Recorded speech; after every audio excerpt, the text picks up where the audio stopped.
Now, let's have a blessing from Father Brito from St. Paul of the Cross. Hello.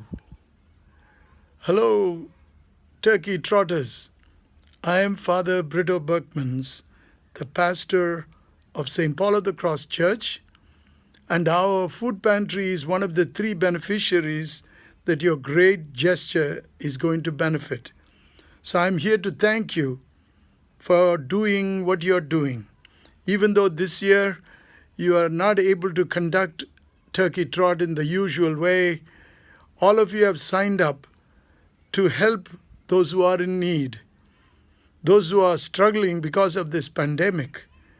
There are so many things that have been changed or completely cancelled because of this terrible virus. But we are survivors, and we can manage to do the best even in these very constraining circumstances. So I want to congratulate you. I want to thank you for what you're doing.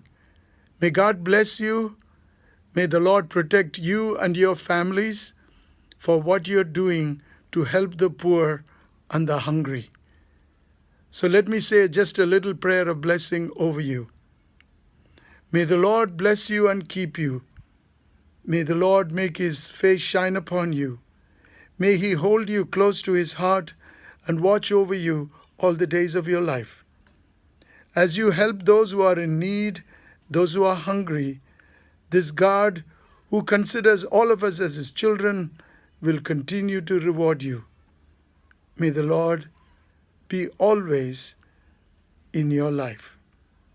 In Jesus' name, amen.